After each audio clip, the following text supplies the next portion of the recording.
Are you telling me that Pete Alonso, the polar bear, the man who was taking his last at bat for the New York Mets down to in the ninth inning of a deciding winner take all game, Pete Alonso, with Scott Boras watching intently, saying, oh, God, it's going to be another Chapman situation. It's going to be a 1-1 deal next year. We are totally screwed. Come on, Pete. It's 2 men on. You're down 2. This is the moment we dream about. When you sign me as your agent, this is what's going to get you paid. You've got Devin Williams on the mound. Change up.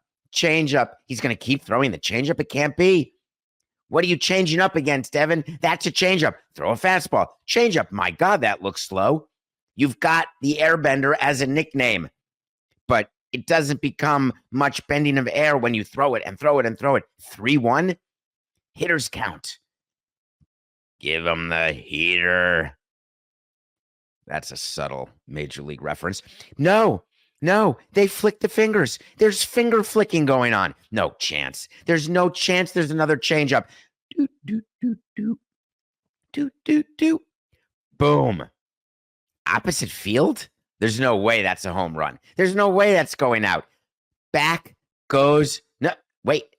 It's over the wall. It's unbelievable. Pete Alonso hits a home run in the ninth inning, and the Mets take the lead 3-2, and people go crazy. Right next to the dugout, Steve Cohn jumping up and down like a total wild man.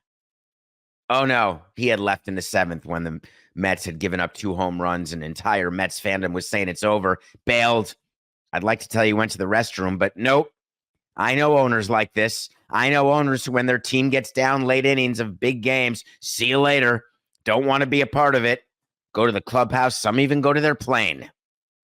I wonder whether Steve Cohn saw Pete Alonso's home run from General Mitchell Field's signature flight support.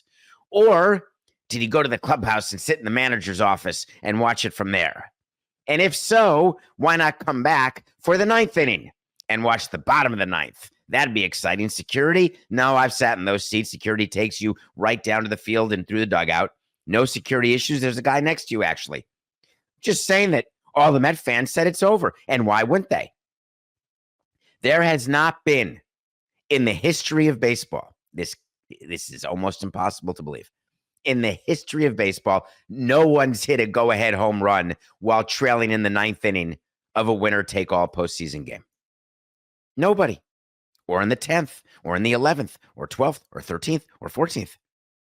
Nobody's hit a home run that gives your team the lead in the 9th inning or later of a winner-take-all postseason game.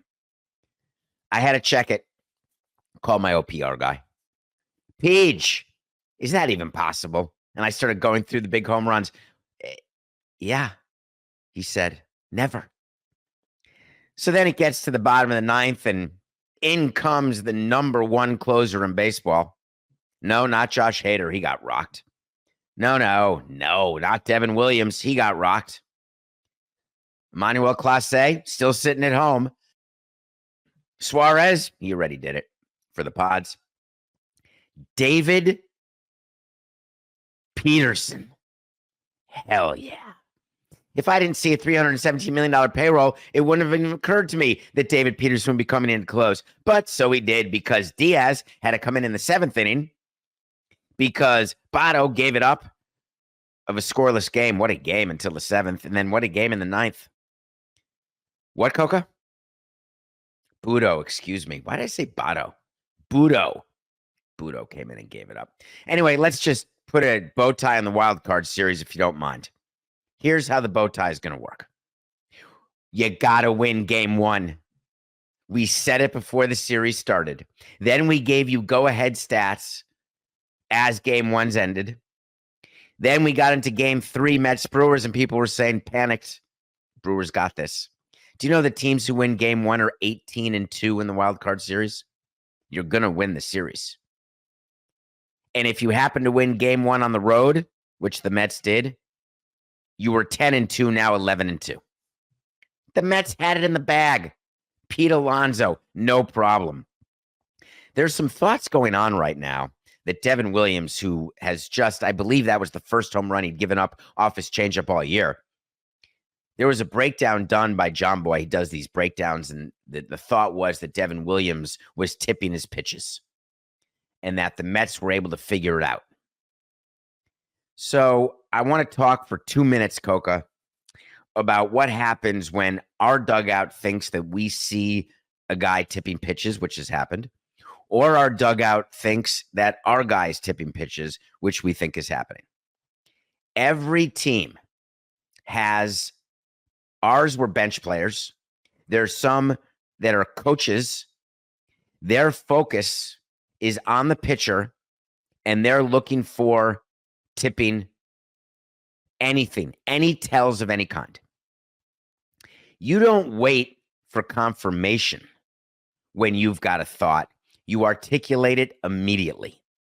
If you are the Mets and you've been looking at Devin Williams and you have a thought, you don't wait till Alonso's coming up to bat. If you've gotten it when Lindor is at bat in the first at bat that Devin did, you do it immediately. Let's assume that it took them through the Lindor at bat, which wasn't a short one, through the Nimmo at bat, and then they realize, well, wait a minute. We can figure out when he's going to throw his changeup. And it has to do with glove positioning. The problem with a tell like that is that the Brewers are able to see it too. And when you see your own player doing it, you get information to the manager who gets the pitching coach out for a mound visit immediately. Are there circumstances where one team gets the tell and the other team doesn't? It really doesn't happen all that often because both teams are checking for it and both teams are always good at finding it. Is this an example where the Mets found something that the Brewers didn't? We may see if Murphy would answer that, Pat Murphy. We may see if Carlos Mendoza will answer it. I doubt they will. We didn't like talking about it. We would always deny it. That was our thing when we had a pitcher's tells. We'd say we had no idea. You know, of course we were looking, but we could never see anything. And the reason why we would never publicize that we saw something is we didn't want the pitcher to change it.